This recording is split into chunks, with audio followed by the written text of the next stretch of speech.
people living in the country. Meanwhile, you look at places like United Kingdom, Sweden, the UK, Netherlands, they're at about 2 to 3 traffic deaths per 100K. One could say, well, we're a lot bigger and yeah, our land use is different. Absolutely, there are those reasons. The interesting thing that I always come back to is that those other countries, and you can see some listed there, they've also dramatically, or they have dramatically improved their traffic safety. So it's not like they've always been good. It's not just a cultural phenomenon or a land use phenomenon. They've actually improved quite a bit. And we'll talk a little bit more about that. So we know that change can happen. So that is my maybe darker part of the presentation, and kind of starting with those fairly stark, I guess, facts and figures about why are we here. And I think for a lot of us, it's perhaps a sense of challenge to change. And there's a great quote I want to borrow from the former head of the National Safety Council, whose quote around traffic safety is, "Our complacency is killing us." And of course, it's not I wouldn't call it a conscious complacency. I wouldn't call it anyone's choice to say, sure, 40,000 traffic deaths a year, 100 traffic deaths a day, that's okay. I want to be complacent about that. Of course not, right? No one wants this. We all want safety. We all want healthy lives and productive, and we hope, promising lives for everyone. And yet we've been in a similar track for quite a while. Again, the numbers are quite distressing. We know that young people in particular, we'll talk more about this. We know certain communities are disproportionately impacted. Again, young people, seniors, people of color, low-income folks are disproportionately impacted. And yet we've been in the same kind of path. So how do we take a fresh approach? And that's what I want to talk about, is what makes Vision Zero different? So what we're seeing is really a sea change. And if you'd asked me 6 years ago, would I have expected this in the US? I probably would have said, no, I'd like to see it, but I don't think we'll necessarily see it. And I'm a pretty optimistic person. But what we're seeing here is a real sea change in, I would say, both the public level. This is a community rallying for 20-mile-per-hour speed limits, and in the political level. And I want to talk about that because it's really encouraging. And what we're really seeing is the recognition that the traditional approach to traffic safety has gotten us so far. And I'm not going to criticize, because we have gotten better over the years, absolutely. But we've really plateaued, as I think those numbers showed you. And when I say plateaued, again, 100 traffic deaths a day. So we're not satisfied with that. We don't want this to be the status quo. So I'm going to talk through what makes Vision Zero different, and I'm going to highlight a couple of these. So in the traditional approach, we may not have literally said the words traffic deaths are inevitable. I don't think a lot of us said that, but there's kind of a cultural acceptance and societal acceptance that with the cost of kind of a modern society, we're going to have a certain number of traffic deaths. And what Vision Zero says is, hey, we're looking at this and saying, if we create a paradigm shift, and that's really what we're talking about, if we make safety our top priority, we can make these preventable. So what is that going to look like? We'll talk about that. Part of that is going to number 2. The traditional approach talks about perfecting human behavior. And again, perhaps we didn't say it that way, but a lot of what underlies the traditional approach is really about helping educate and encourage, using different methods to help people make good choices. We still want to do that. That's important. But what Vision Zero does is it recognizes humans are fallible. We're going to make mistakes. Sometimes that's a true incident that no one could have predicted. Maybe it's sun in your eyes and you just can't see for a brief second. Or maybe it's people making bad choices, getting in the car after drinking too much. We know that happens, right? No matter how much attention goes, that's still, unfortunately, still a problem, though it's gotten much better. So how do we integrate that inevitable human failing into our work? And we'll talk about that. Quickly, the traditional approach has focused on preventing collisions, which of course, yes. But when we really look at the numbers, and we will for some different cities, we want to focus on those scenarios that are most serious. Because let's say this, even I, as an optimistic person, I don't think we're going to stop all crashes. That's actually not what Vision Zero is doing. It's not zero crashes. There will still be crashes because humans are fallible.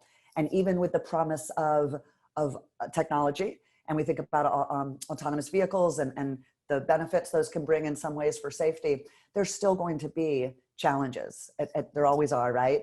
So how do we really focus on, hey, when there's a crash, if there's a fender bender or someone breaks an ankle, that's unfortunate, but it's manageable, right? What we're trying to avoid are fatal and severe crashes. And there's ways we do work differently when that's our focus. The next one I'm gonna really spend more time on later, but I'll quickly say this idea of individual responsibility, that's really back to perfecting human behavior. So yes, we wanna teach kids when they're 16 years old how to drive, of course. We want to teach kids when they're very, very young how to cross the street safely, how to bicycle safely, and at all ages. And we wanna keep doing that. But really what Vision Zero is doing is saying, we wanna make sure that these folks at any age and every age have safe choices. And that's really in the systems approach. So looking upstream, and it's probably a lot of you on the call, planners, engineers, policymakers, educators. So we'll talk a little bit about the systems approach. And then really shifting from this idea of expensive to not expensive. Of course, there's cost in everything. What I'm going to talk about today, of course, it will take funding, but really comparing that to a more proactive approach. Let's invest our funds on the front end to prevent these serious injuries and deaths so that we're not needing to spend as much, unfortunately, in hospitals, in emergency care, in lost wages and income, and in all the other societal costs that we know don't actually get included in the transportation costs. So that was a lot, I know, but we're going to give some examples here. So if there's one maybe phrase I'd love to share or encourage folks to take away today, it's thinking about these words of crash and accident. And this is really getting at that inevitability, right? Can we prevent these, or are they inevitable? So I've used the word accident my whole life up until about 5 or 6 years ago. And that's how we were taught, right? It's a traffic accident on Highway 101. It's a traffic accident on Main Street. Really thinking about these not as accidents, but as crashes. And this is not about whose fault it is. It's not about a liability issue. It's really just helping us shift a little bit, because when you hear the word accident, it does sound inevitable. It's as if some event happens, say, a meteor falls out of the sky at a certain location and no one could have foreseen it. That is a freak incident, right? Whereas with a crash, we really have a lot to go on. And we're going to talk about the data, being data-driven, really focusing on what we can control. So thinking about our language matters. So going back to your office, going back to your home even, and gently, I'd say, correcting to say, maybe it's not an accident, it's a crash. So we'll give some examples of why that matters. So thinking about this systems approach, I talked about individual responsibility. Yes, we still need that. And you'll see some areas at the lower rungs here of individual knowledge and skills, community education.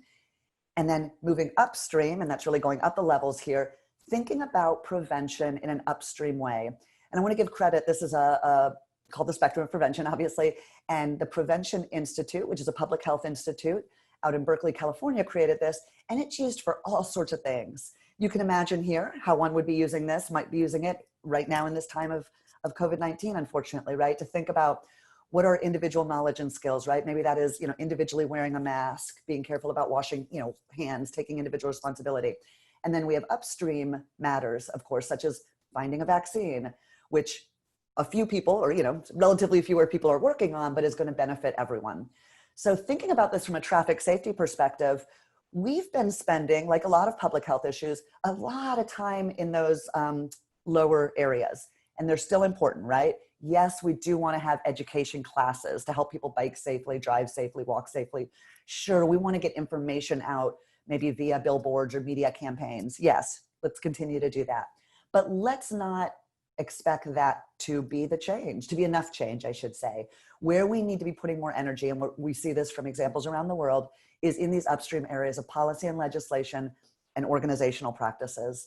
So really that means areas where we know that a small number of influencers, again, planners, engineers, designers of the streets, policymakers, really have a lot of control. How we set the speed limits, how we design the roads, what choices we give people moving on the roads. Do they have good choices when they're taking transit to cross the street and get to that transit stop, to walk to a park? Are we giving them good choices?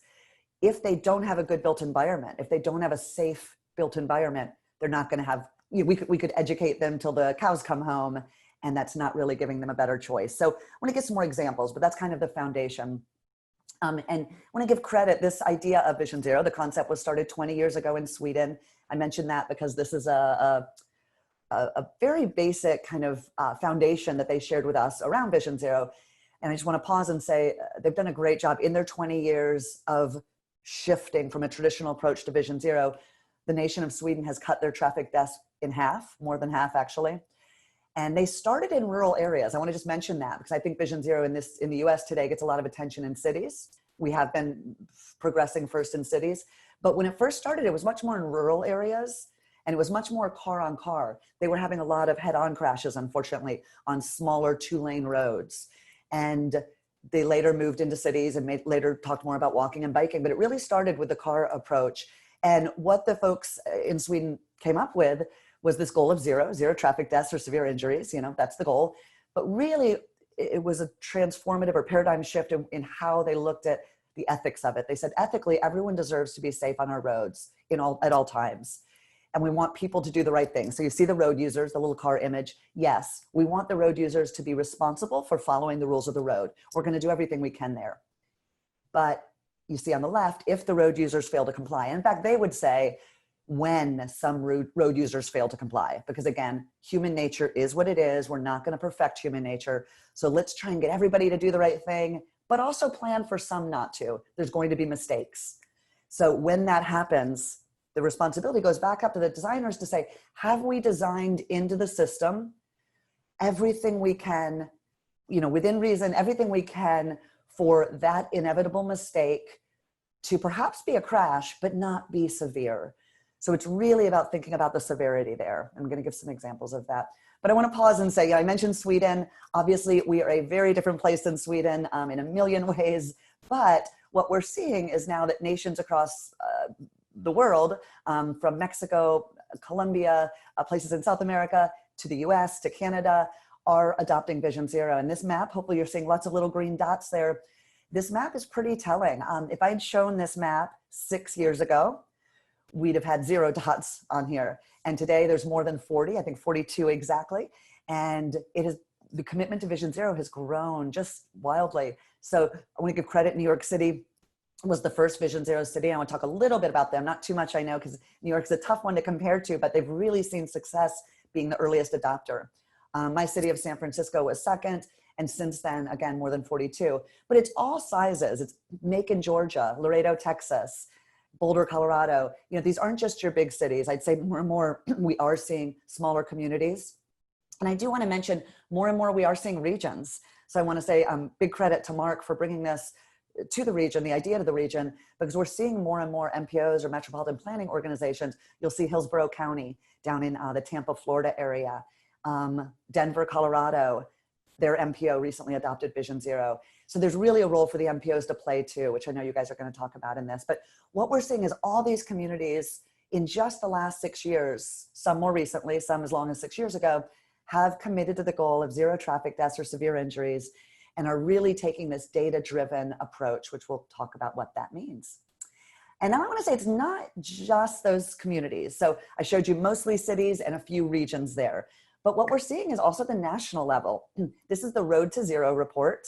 It's part of a Road to Zero commitment that the national government is making. It's really exciting. And frankly, I don't think it's getting enough attention. The US Department of Transportation has teamed up with groups like the National Safety Council and RAND Corporation. You'll see in the logo there. And there's now, I think, about 1,000 members. If you guys aren't yet members, please join it. Go to Road to Zero. But what this is doing is setting the goal of 0 traffic deaths nationally by the year 2050. Obviously, that's a ways off. And obviously, that is a very big and ambitious goal. But this report lays out at a high level what we need to do. It's double down on what works. And I want to go ahead and emphasize that Vision Zero is not bringing a brand new toolbox. I think through this presentation, you'll see me emphasizing what you're very skilled and experienced planners and engineers already know. A lot of what you already know, we'll talk about. Number 2, accelerate and advance technology. Right? So I mentioned things like autonomous vehicles done well. Obviously, you want to be really careful and thoughtful about that. Automated enforcement, we think, is very promising. Thirdly, prioritize safe systems. And that's really this Vision Zero approach that really does this paradigm shift about how we prioritize our actions and money and such. And what it all really adds up to is safety in all policies. For the public health folks on the call, you've probably heard health in all policies. It's a growing idea. This is really about safety in all policies. So I share this just to show it really is a growing trend. It's not everywhere yet by any means, but this idea of setting zero and then shifting our paradigm is even getting real mainstream at the national level.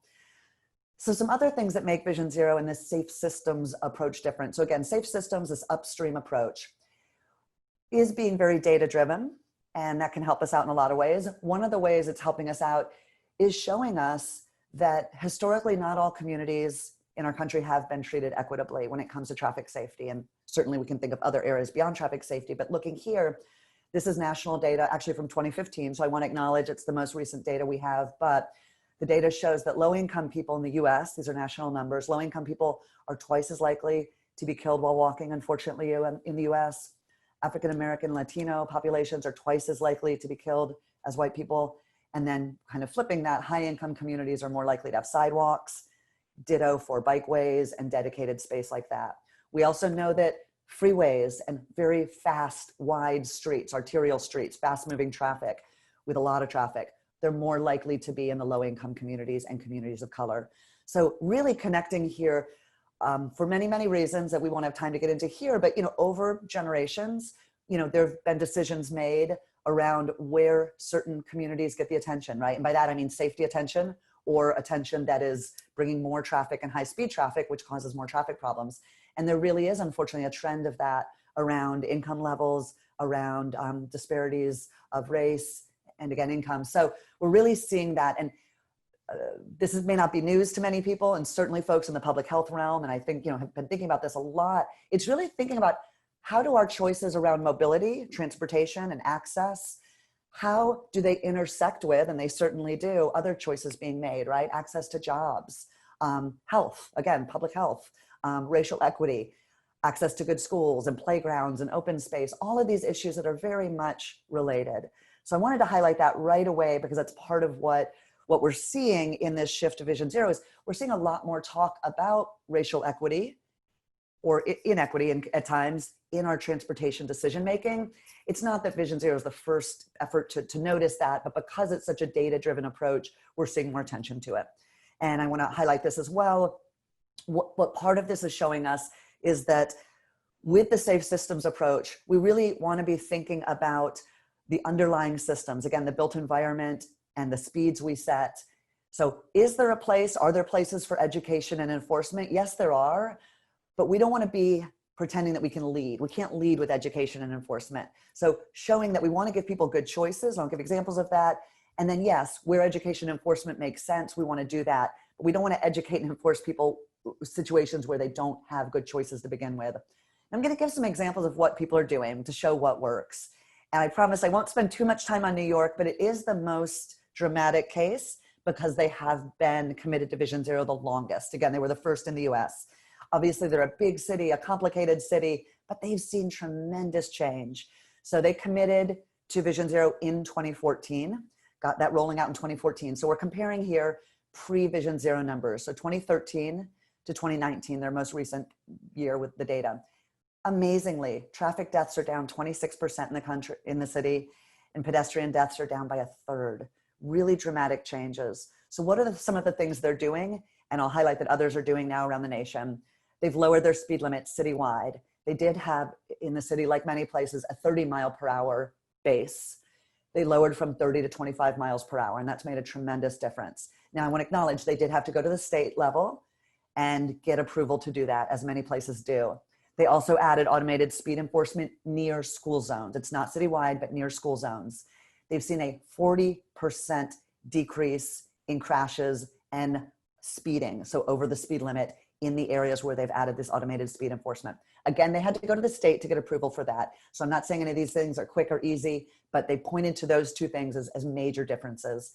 The other major difference, many other major differences, is dedicating that space. So you'll see on the bottom left there, for instance, a major road with a dedicated two-way bikeway, notably with physical barrier in between. So really noticing that, if we're encouraging folks to bike, especially in a place as dense and chaotic and busy as in New York City, and like many of our downtowns, for instance, we really want to be thinking about that separated space for people biking. So other things they've done, and I'm emphasizing this because it's really a great example of the systems approach. This could be anywhere. This happens to be New York City, and they have a great report on this if you're interested. But what they did is they did an analysis of where severe crashes were happening. So again, not all crashes. It's not, hey, a lot of fender benders here, a little bit of the back ends, which are problematic, but they're not life-threatening, of course. So what they found is that there was a preponderance of left turns, car drivers making left turns, and unfortunately hitting people walking in the crosswalk. So you can see here on the right, you can imagine that car making a left turn and people crossing. So lots of different intersections, lots of places, but this was a case that was happening over and over and over. So when I talk about being systems, upstream systems level, and really thinking about being proactive versus reactive using the data, what New York City did, and then Seattle followed, now San Francisco's following, and we're seeing this a lot more. They said, hey, we're not gonna just chase the numbers and follow the data. Where have people been injured or killed? And then fix those intersections. That's what we used to do. And that they're still doing that. Let me say, they're still doing that. What we want to do is be predictive and proactive.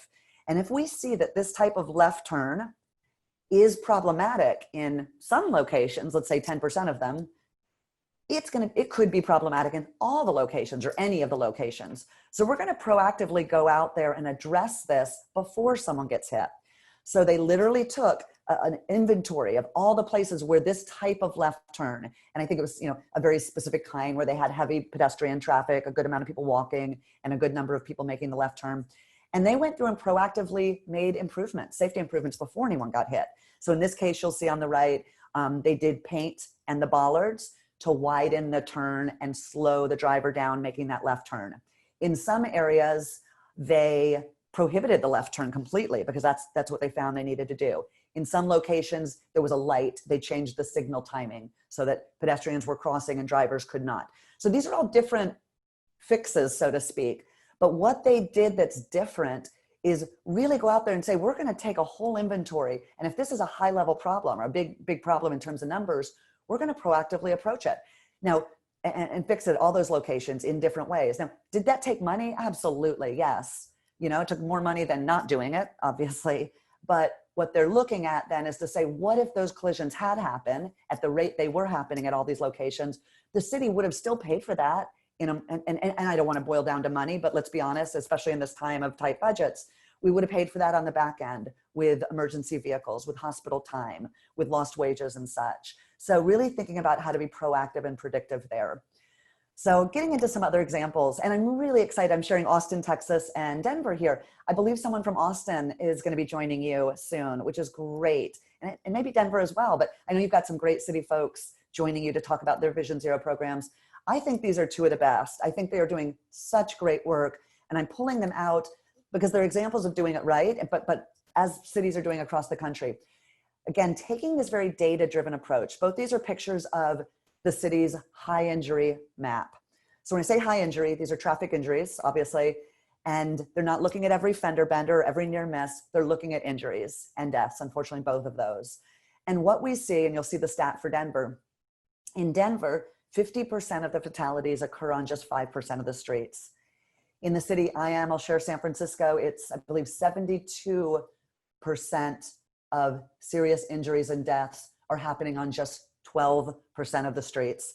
I could rattle off number after number after number. What we're seeing is a dramatic disparity, a huge number of problems are happening on a relatively small percentage of streets. Excuse me.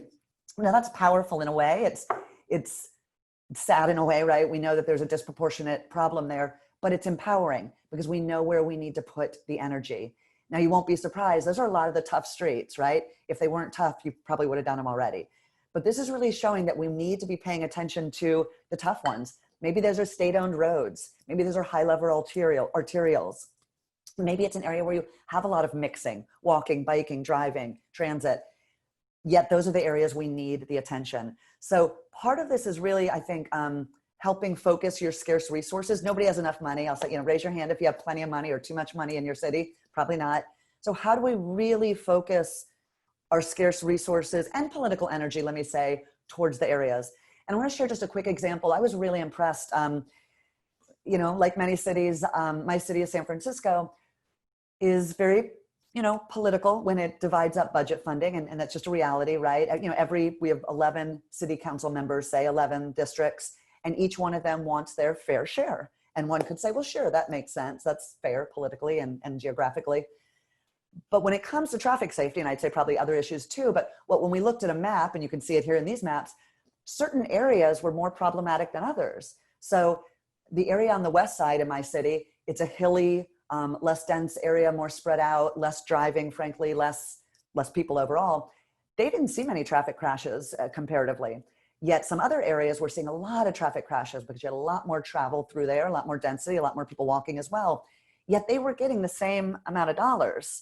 So what Vision Zero helped my city do, and we're seeing this more and more, is through this data mapping, through this, and by the way, these are public maps, the community is seeing these. You're building not only community awareness of where problems are, but political buy-in to help focus on these areas. So back to my example in San Francisco, after about a year or so of really getting these numbers out there and sharing this and talking about the importance of data, it was really impressive, and I was very moved. The council members on the west side of the city understood and said, you know what, I get it. Maybe we don't need our 1/11th share of this. We want to have more money to go to those 2 districts that are really, really experiencing the most deaths. And by the way, our residents also go there to shop and walk and drive and do things. So it's everyone, and it's visitors as well. But we saw a shift. We saw the pie, the budget pie for traffic safety divvied up differently. And I emphasize that because I know so much of the work ultimately does come down to funding and does come down to political decisions about what's going to get done where. And to really talk about these high injury areas is a powerful tool to show the real need. And let me pause again to say, we know again, and Denver does a really good job of this, and Austin, both of them, and the other cities, there's also an overlap of low-income communities and communities of color when you overlay that map on top. And that's where your public health friends can come in to really show the intersectionality. So these are folks that, folks in low-income neighborhoods, are they coming out to City Hall to advocate for a new sidewalk? Maybe not, because they're thinking about food deserts in their neighborhood. They're thinking maybe about gang violence or access to hospitals with the pandemic. There's many issues we know vying for attention, especially in the low-income communities. So traffic safety may not be top on the notch, and yet people are dying there, right? So how is this data really helping get attention and more, I would say, kind of fair share? I want to give credit to the city of Tampa, Florida, another one that really tough situation. They have, frankly, like many of our regions, and I think we've seen this unfortunately in your region as well, but this Hillsborough County region of Tampa, Florida, and the greater Tampa area is seeing dramatic increases in traffic deaths, unfortunately, particularly around pedestrians. And they're really organizing. And their MPO, their Metropolitan Planning Organization, made a Vision Zero commitment. Later, the city of Tampa did. So I want to give credit. The MPO went first. The Hillsborough County agency went first. And then we're now seeing cities like Tampa, Florida, commit to Vision Zero. Is it going to be hard? Are they going to do it overnight? Of course not. But what they're saying is, when we commit to that goal of zero, and when we make this paradigm shift to say we're going to be data driven, we're going to follow the numbers, we're going to do different things and do different, have different strategies, they're really saying that we can make a change and that we know we need to do differently. So part of that, I'll say, is evolving past the E's. And for folks on the call who don't know what the E's are, they're the kind of traditional traffic safety. You probably heard them without necessarily thinking about them as the E's, but there's engineering, education, enforcement. Many include their evaluation. Many include emergency medical services, absolutely.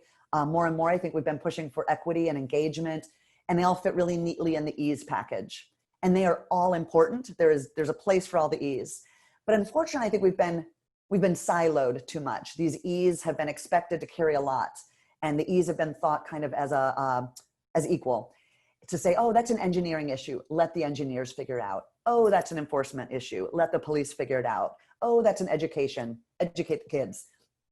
Those are all important areas, but the reality is they're very intertwined and intersectional again. So one of the things we're doing, and we're seeing a lot of cities kind of evolve the E's. The E's still have their places, but to think about the goal, right? The goal is safe travel for all. That's what we all want, right? We want mobility, we want access safely.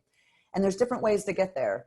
And everyone has a role. All those different players have a role in here. So safe streets, that's at the very base. How are we designing or redesigning our streets? Sure, that's a planner and engineer way decision, but it's also a policymaker level, right? If If we want narrower lanes because people are safer on narrower lanes, or we want to dedicate space to a separated bikeway, or we want to increase the crossing time for pedestrians.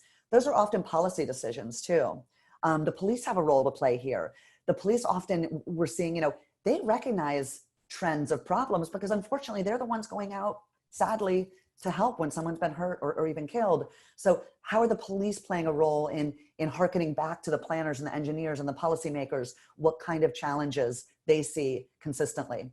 Safe speeds, I won't go through all these, but obviously designing a street, safe streets and safe speeds has a connection. How we set the speeds, et cetera. How we enforce the speeds. All of these are very much intersectional. So thinking about them differently.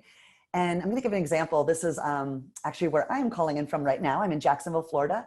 This is where I grew up, suburban area, very, very high traffic death rate. And, I'm giving a few more Florida examples than maybe you might expect, but it's unfortunately because Florida has the highest pedestrian fatality rates in the nation. Really, really problematic. But I'm giving this example of Jacksonville, Florida. You'll see these kids walking to school. They're middle schoolers, by the way. There's a middle school just down the street. They're probably young middle school. And one would say, isn't it great? Kids are walking to school, right? They're behind, they're not, and let me say this, obviously this picture was taken pre-COVID, but it's before, hey, they're not behind their computer. They're not behind their device. They're out walking to school. Isn't it great? They're getting some exercise and fresh air and spending time together, these kids, right? And yet there's no sidewalk. And if something happened here, God forbid, and by the way, it doesn't look like a fast street, but people drive very fast here. There's no sidewalk on either side and people are driving fast. God forbid if something happened, one could say, well, why weren't they on the sidewalk? Why didn't they know better? They didn't have a good choice. And by this, I mean, physically, they did not have a safe choice. They deserve sidewalks. We've been literally trying to get sidewalks on the street and the city council hasn't added them. So that's just a basic example of those ideas of, education and enforcement will not do any good here. This is really an environment or engineering or design question, right? So thinking about how do we really do it, it's not new tricks, I wouldn't say. It's not new tools, like I was saying. It's really about, and I'm not going to go through all of these, but we'll share this afterwards. It's 10 core elements. And we came up with these along with the Institute of Transportation Engineers. So, this is like the mainstream engineering group that really is supporting and promoting Vision Zero. This is really at the top level about, again, this shift in thinking. It's about a high level public commitment amongst your public leaders, your electeds, your leaders within the transportation agencies and the planning agencies and the health and environment agencies. It's about real engagement and strategic planning. It's about really intertwining equity and engagement throughout. And you'll see there's more of this. Of course, it's about the actionable strategies too. It's about those roadways and the speeds. And we're going to really emphasize how are we building streets and setting appropriate speeds and engineering for those speeds in ways where the safe choice is the easy choice. We want those kids to be able to walk to school and we want them to do it safely. So we want that street to have sidewalks. We want good crossings. We want a safe speed set there. So it's really about what can we all do as those designers and planners and such. And then it's really coming in and thinking about that data-driven approach and really having accountability. So thinking, for instance, that proactive systemic planning, like I shared from that New York City example, to accompany the hotspot planning. Hotspot planning, that's looking at your map and understanding, okay, here's where our problems have been in the last 5 years. Let's address those. But what does that tell us about the future? What are the trends looking at the future? And then constantly evaluating and adjusting and really sharing that out. So I want to give a couple more examples to share. Again, these are not just the big cities. There's not just the New Yorks and such. Fremont, California, it's a city of about, I'd say close to 250, 300,000, a suburban area. It's outside of San Jose, California, but very suburban, a lot more driving than walking and biking. But Fremont committed to Vision Zero, I think it was late 2014. They were one of the early ones. And they've seen a 20% reduction in traffic deaths in their first 4 years. I think that was the first 4 years of Vision Zero. And what they've done is a lot of configuring of space. This is just paint, obviously, but this used to be a 2-lane road and there was a lot of speeding traffic on it. And they were having a lot of problems, particularly with pedestrian deaths and seniors, pedestrian and senior deaths and injuries. So they wanted to slow the drivers down. Of course, people still need to get around. They need to drive. They still have parking here. Of course, they still have the parking lane. But what they did was, this is just one example, but reconfigure the space. They created a nice buffered bike lane. They actually turned the parking to angled parking. It used to be parallel. They turned it to angled. and added a little bit of a bulb. You can see that corner bulb there, and much brighter, bolder crosswalks. And the travel lane is narrower. I went from 2 travel lanes to 1 and narrower. And what they've seen, and this is just one street, but across the city with paint and reconfiguration, they've lowered the speeds. Now, some people might look at that and go, I want to go faster. Well, literally, everything is, within seconds, maybe a minute. I think their highest were, okay, the cars are going a minute slower sort of thing. Relatively small speed changes make a huge difference. And we'll talk about that in a second. But another, Charlotte, North Carolina. This is a city that more recently committed to Vision Zero, and they certainly do not have good numbers to show yet. It's only been in the works about a year. And of course, it's going to take time. But this is a headline from a newspaper article here. They are lowering speed limits. They are adding more speed humps and doing this in a way because they're seeing speed as a problem. They understand that when people get hit at a higher speed, their likelihood of dying is much greater. And one of my favorites is Macon, Georgia. Much smaller community in the South, but they're doing a lot with paint. You can see here, these are actually volunteers testing out. They did a trial bike network, a few bike lanes connecting to see how that would work, how people would use it. And people loved it. They ended up coming back and making this permanent. But I mention it because Macon, Georgia is one of the smaller Vision Zero cities, and they have a plan and they're working on that. You've heard me mention speed a few times.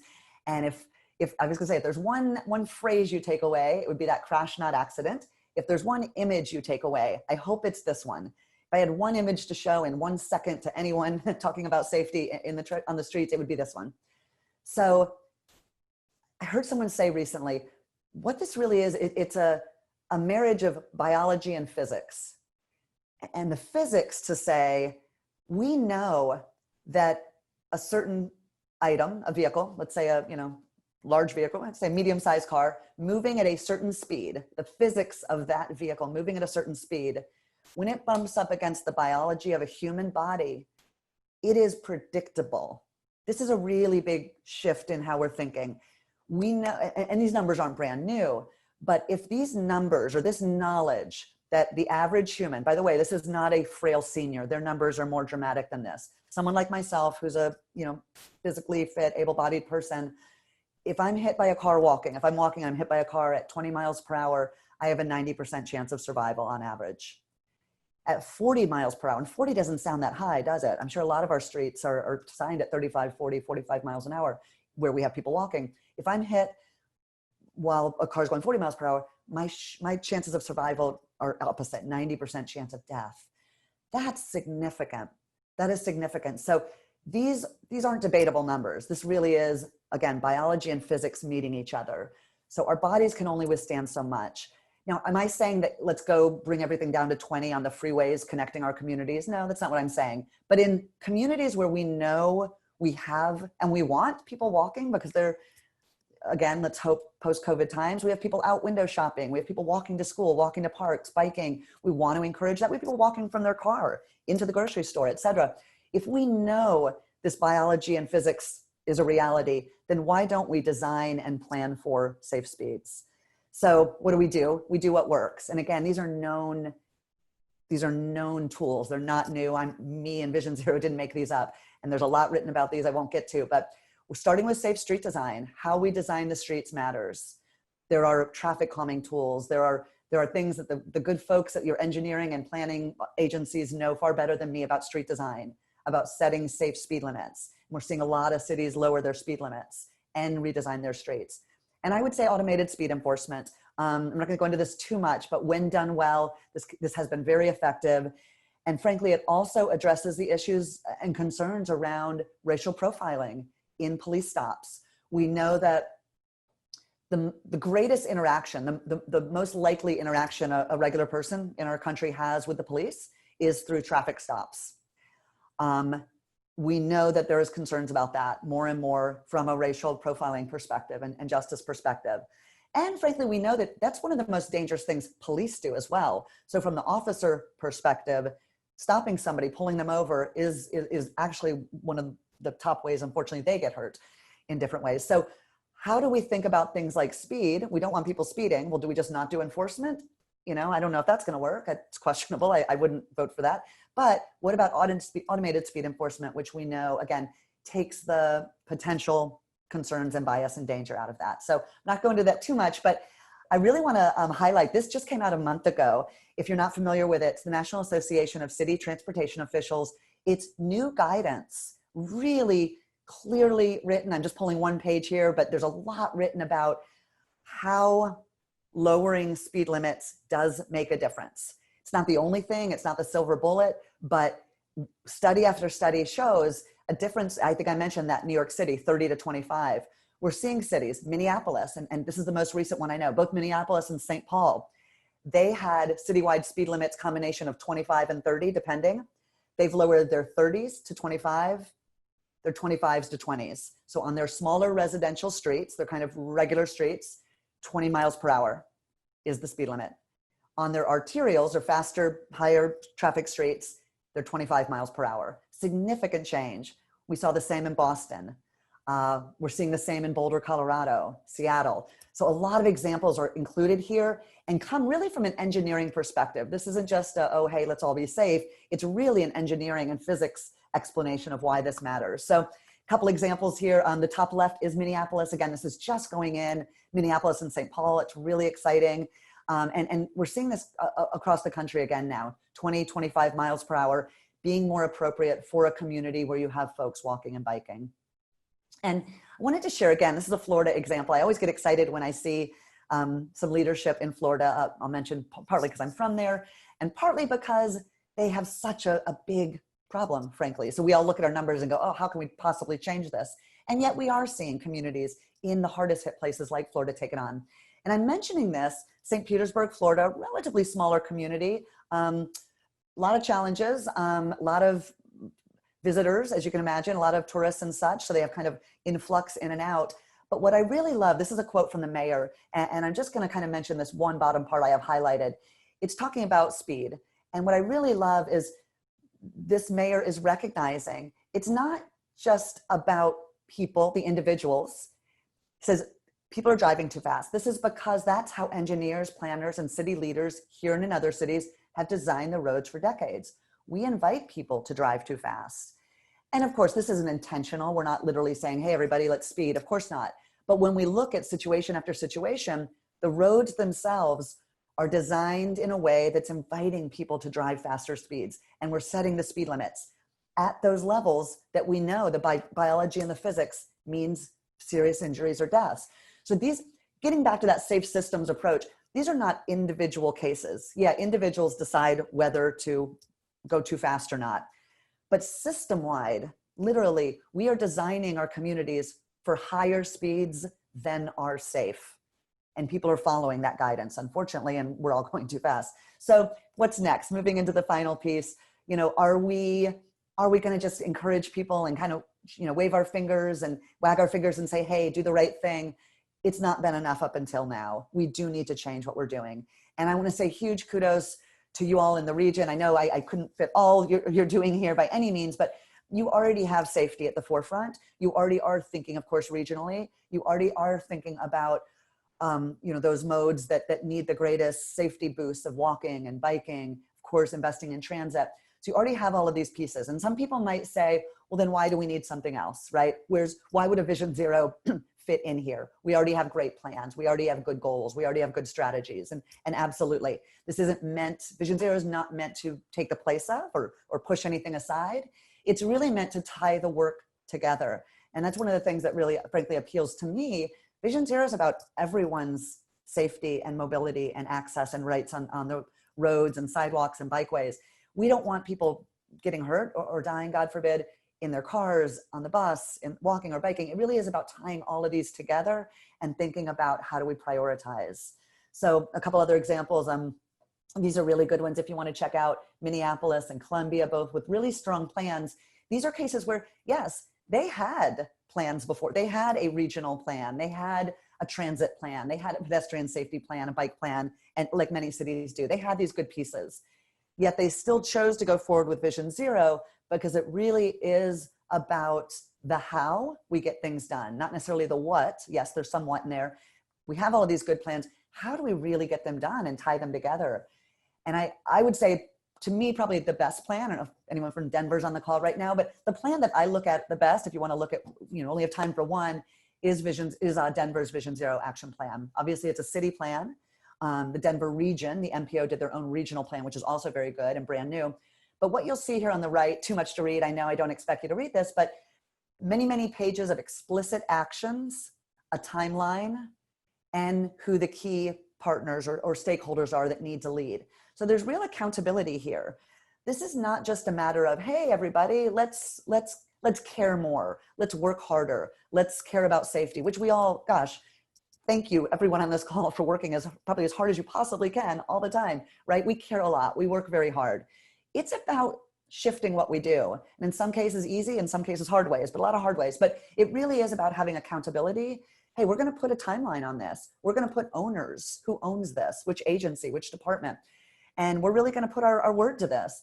And hey, we may not make it by that year, but we're going to get further than if we hadn't set a year goal. So I want to go back to Sweden. Like I said, they've cut traffic deaths in half, literally 50% fewer deaths in 20 years. Their goal is still zero. They didn't fail. I mean, one could say technically they didn't get to zero in 20 years.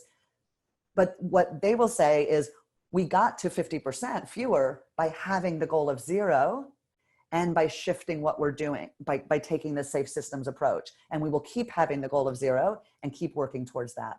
And part of that is in how we do it. And I want to give credit, New York City, even though and this is, a lot of cities are doing this really well. I mention them because even though they've been doing Vision Zero for 6 years, they still have their bi-weekly meetings. The mayor's office is in there leading it.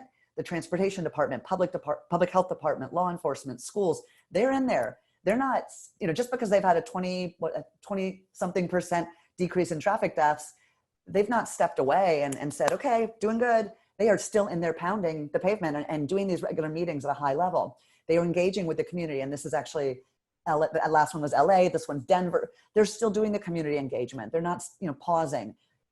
They're still thinking about equity and thinking a little bit about how they're doing things differently. I want to go back to Denver's case. And this is, I think I had mentioned before, you saw Denver's high injury network.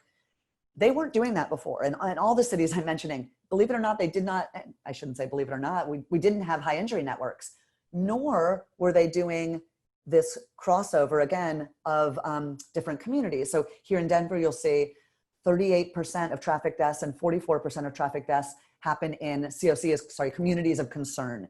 So those are the communities of low income, communities of color, high asthma rates and other health issues, low car ownership. So you can look and see how they compare or define communities of concern. But what we're seeing is how we're doing things is different, and that matters. So really thinking about, it is time for a fresh approach.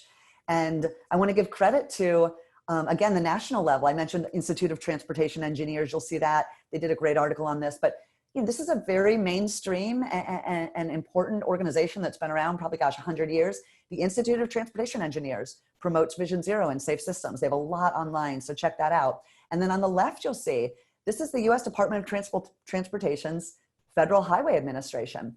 FHWA, very obviously mainstream and influential organization at the federal level, right? Gives out a lot of money and such.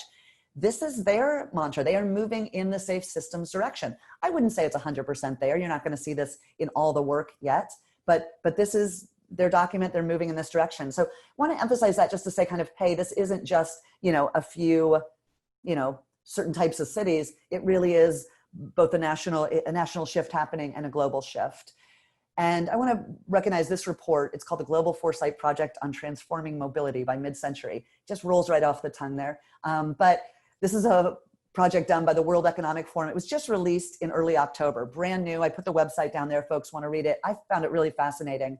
A lot more to look at there, but looking from a global perspective, I want to kind of mention these two quotes. One on the right, responses to COVID-19 have shown potential for systemic changes to the mobility sector. And I'm sure you're seeing it in your community. There's a lot of change right now, much unfortunately for the worst in terms of health and health disparities, but also some that shows us promise and potential. How are we using our streets? How are we focusing on those most in need in public space?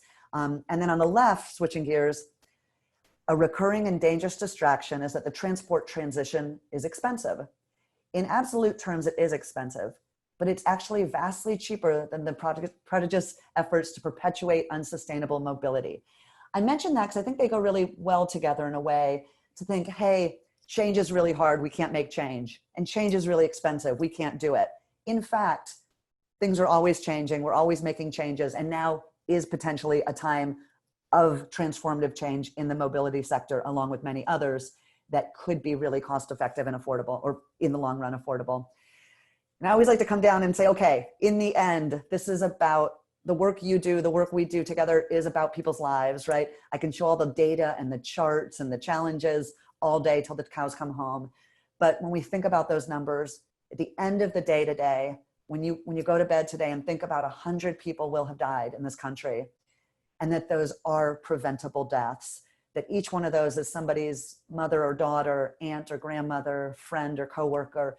What the work you're doing, whether you're, again, a planner, an engineer, someone in the school district or health district or police department, the work we're doing is the basic work of helping save lives and keep folks alive. And I really love to end with the positive note of the work we're doing. Sure, it is about preventing the worst case scenarios, but it really is about the positive, right? In the work towards Vision Zero, it means more. It means more people celebrating more birthdays and having more time together, more opportunities for life and learning and wonder. So I want to say thank you to everyone on the call. Thank you to Mark for organizing the summit. And I want to say thank you in advance for the questions y'all are going to ask, because it is really about that positive, forward-looking and life-affirming and life-saving vision that we are going to be doing the hard things. We're already doing the hard things. And frankly, we're going to have to roll up our sleeves and do even more hard things going forward if we are going to get there and make sure that everybody has those chances to be safe, healthy, and happy out on our streets. So thank you for the work. And yeah, thank you for listening. And I'm going to switch over here and stop sharing. And then I think hand it back over to you, Alex. Thank you, Leah. We really appreciate, that was an awesome presentation. We've already had somebody ask if those slides will be made available. And yes, we're gonna put them on our website. I'll go ahead and link to that just really quickly in the chat box for folks. So it also has the form, and then we had another question about continuing education. So that form is located on the website, as well as the link for our next session, which will begin in about 45 minutes. So we'll let Leah hydrate real quick, and then we'll just jump right into some of the questions that we got. Luckily, I don't have to fall back on the ones that I was thinking of. We had several. So I'll just start it off with a question from actually someone from a smaller community asking, what are some good resources on selling Vision Zero, road diets, etc., to the public and skeptical council members? Yeah, great question. I think, like anything, a lot of these questions come down to change, right? There's often aversion to change, and there's this fear of change towards a bad direction, right?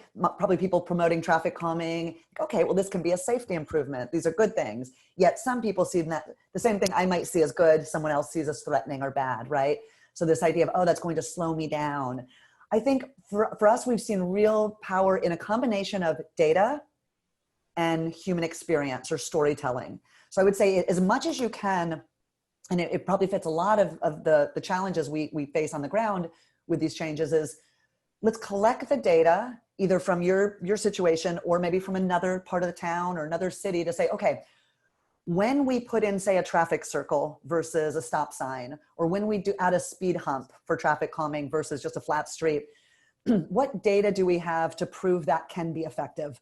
Excuse me. Can you see that this worked well in another part of town? Did it work well in another city that you compare yourselves to? That exists, right? So you've got to go out and find that data and make sure that you're showing, why are we doing this thing? It's not just an idea. It actually has worked in other cases. If our goal is safety, here's the data, right? So that's going to convince some people. Some people might go, I don't believe it, or I don't care, or it's still going to slow me down. And that's where you really want to bring in the human experience and the stories. And, this can be a case where maybe it's a mom or a dad who lives on that street, who is nervous about letting their 6-year-old, run across the street to play with their friend on the other side of the street because the cars are moving so fast. Maybe sadly it's someone who's lost a loved one who can come and speak to these policymakers or engineers or the media. That combination of really showing, hey, we know this works. We have good reason to believe this is a solution to a real problem. And let me tell you a little bit more about the impact, the human impact of that problem. So I think really connecting with and lifting up the voices of people who sadly either have suffered personally or loss, or who are really fearful by the conditions being created about danger. So really figuring out how do you couple those pieces of data and human experience. Awesome. Thank you so much. Our next question: how do you convince staff, public works, engineers, traffic professionals, etc., to buy into the lower citywide speed limit when there are existing assumptions about lack of compliance and speed limits, and that speed limit changes just won't do anything? Great question. And gosh, we're struggling with this in a lot of places, and it makes sense, right? The pushback is, I get it. It's rational to say, okay, we can't just put up signs and everything changes, right? Is that going to be enough? And I think none of us would say that's the only thing you need to do. That image I shared of the three pieces, I think those are kind of like the three legs of the stool of street design, safe speed limits, and automated speed enforcement. You're not going to probably not going to be able to do all three of those exactly at the same time perfectly across the city, right? That's not realistic. You may never get to one of them. You may never get to the automated speed enforcement, or it might be a long time. Does it mean you don't do anything? No, I would say it shouldn't mean that. But as much as you can tie them together, yes. But what we've seen, and this is relatively new data, so I really want to highlight it because I was excited to find it.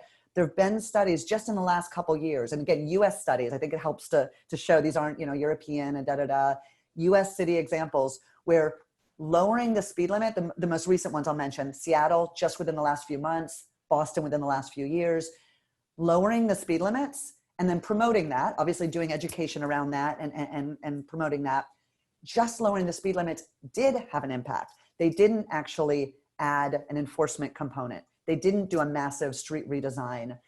Now, I wouldn't say that's all you want to do. That can be a really important first step though. And that's the way Boston and Seattle and others are doing it. Minneapolis, I mentioned. Now, what that means is when you have that lower speed limit, it's got to, obviously be appropriate, the lower speed limit, they can then come in and do some different design treatments that are appropriate for that speed limit that maybe they couldn't have done or wouldn't have been appropriate for the higher speed limit.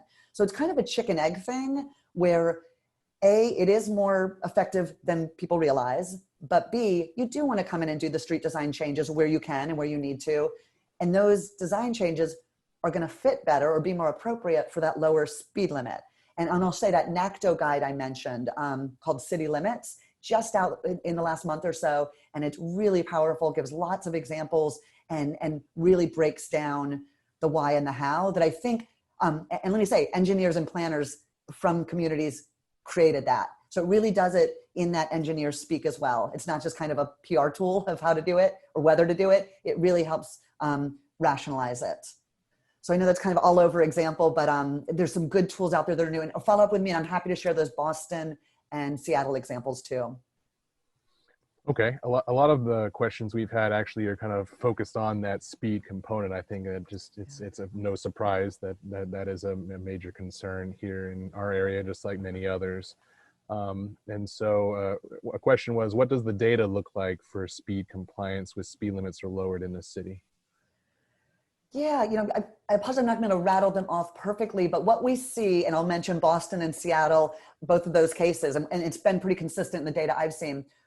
What we've seen is the high-end speeds go down the most. And by that, I mean, I'll use the Boston example. And again, I'm not going to get the exact number right, but the theme. So Boston lowered citywide from 30 miles per hour to 25 miles per hour citywide. You still had people going over the speed limit. It did not mean that everyone was compliant. So, that probably surprises no one on this call, right? So there were still people going over the speed limit. But what they found, and this is over and over again, they had the reduction in people going higher than the speed limit and much higher than the speed limit was the greatest decrease. There was a little bit of decrease in lower level speed. Like, okay, they went, people going say 26 versus 25. So that's 1 mile per hour. That's a low level speeding, let's call it. that went down a little. The high level speeding, people going 8, 9, 10, 11 miles per over, that went down significantly. Why is that important? Because it's those high speeds that are most deadly. So if we were only trying to move people from, oh gosh, you're going 26 or 27 miles per hour. If that was our whole goal, I might question that too. The goal is, how are you bringing those people going 7, 8, 9, 10 miles per hour down? Those are the ones that they saw decrease the most. And again, that's most important because at those high levels, that physics biology question is much more relevant, because that person going 35 in a 25 mile per hour zone, if they hit someone walking, it's very serious, versus you don't want anyone being hit, but at 26 miles per hour, right? So that's partly what we're seeing is, how are we changing those high end speeds? Are you still going to have people going over? Yeah. And I don't want to say it doesn't matter, but it's more dangerous at certain levels. And that's where we want to focus. Okay. And you've touched on this already a little bit, but like in terms of enforcement for those speed limits, kind of building off that other question, was there an increase in enforcement, or how about it like public involvement, or, kind of generally how is buy-in achieved, with the citizens? Yeah. Great question. I'll say, how we might have talked about this issue a couple years ago is probably different than frankly how we're talking about it right now. And to kind of tie that in with, my references to concerns in communities about over enforcement. I mean, for some communities, some people are concerned about over enforcement. Hey, we don't want more police on the streets pulling people over. And then yet some people are saying, hey, we don't have nearly enough enforcement. We want more enforcement presence.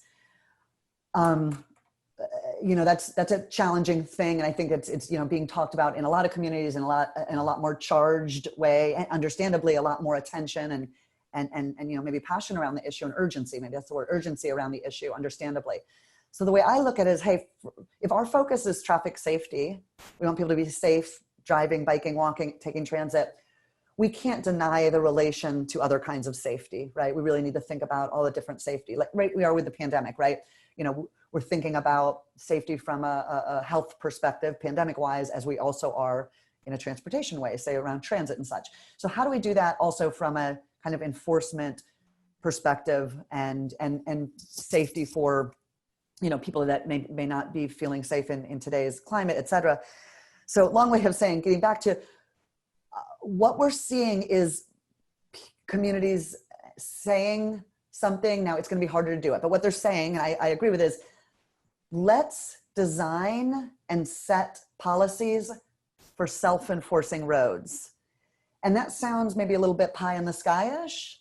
It's not going to happen overnight, but the idea there I think is very compelling. And I think we're seeing examples of it. Let's design roads so that it's inviting people, or maybe even forcing people, because the street design is such, to be going the speed that it is designed for. Now cameras, I would say cameras are a much better way to do that for a lot of reasons. Again, I mentioned with the police, both funding, you're not going to funding to have police everywhere. It is dangerous for the police, and there are worries about racial profiling and over policing. So the cameras can be a really positive way to do that. More positive, let's say. But do you need the cameras to lower speed limits? No. Like the places I just mentioned, Minneapolis and St. Paul, they don't have cameras. Boston doesn't have cameras. Some places have both, right? Lower speed limits and cameras. So you don't need to have them together. I think in the long run, we're going to get the furthest, and we're probably going to do it in phases, not again all at once, but I think we're going to get the furthest when we design the streets to be slower, when we do have cameras. And the cameras, honestly, the goal is the cameras are giving no tickets or very few tickets, because they're a deterrent. People see, oh, there's a camera here, I'm not going to speed. That's great. I mean, let's have them be giving fewer and fewer tickets. That's a positive. So we have seen that, in places where the cameras are working well, like New York City, they're giving fewer tickets, and their number of repeat offenders is going way down. Now, again, do you have to couple that with lower speeds? That would be good, but you don't have to wait for that.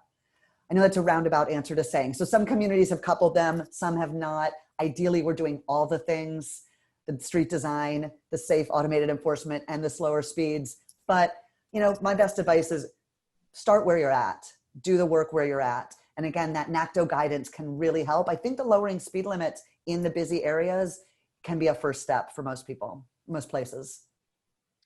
Well, as a victim of a camera, I can attest that they are effective. Back when I lived in Texas. One last question, I'm afraid, I think, before we end our session. This is an interesting one. Many of the interventions for Vision Zero might also have an environmental or climate co-benefits. Yeah. Do you know of any communities that have integrated Vision Zero into climate planning or vice versa? Great question. I'm so glad you said it. We're seeing that happen a lot more in European places. And actually, I mentioned Colombia, Bogota, Colombia doing that, Mexico City. I haven't seen it take hold, at least as explicitly and prominently. I mean, certainly San Francisco, I'll say San Francisco just came up with their next version of an action plan. They had their first action plan that was very much, you know, very traffic safety oriented, very traditional in terms of traffic safety, traffic safety, traffic safety. Their next one, I think they did a really good job of stepping back and tying it into their climate change goals, their land use equity goals, to say, hey, we need to be thinking about affordable housing. How does transportation fit into that?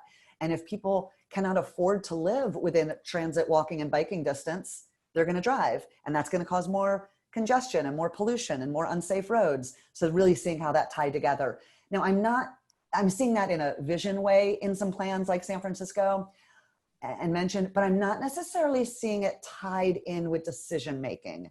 And I think that's a really important next step. So literally safe speeds, we see that if people are going slightly slower and more consistently driving and not stopping as much, so imagine stop and go traffic versus slightly slower, consistent traffic, that actually does put out less vehicle fumes and less, you know, carbon emissions. So is that the driving force for lowering speeds? It's not, I don't think, in most places, but I think it's a really smart thing to be tying in the data and the goals your community has from a vision or from a climate change perspective and a safety perspective.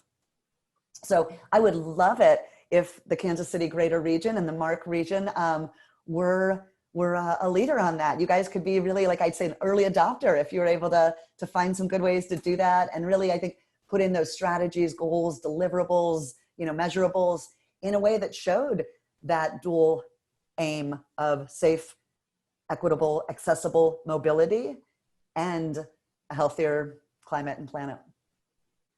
All right, well, that's our time, and it's certainly an inspirational one at that. Leah Shahum, just wanted to say thank you very much for speaking with us today. It's been a fantastic presentation.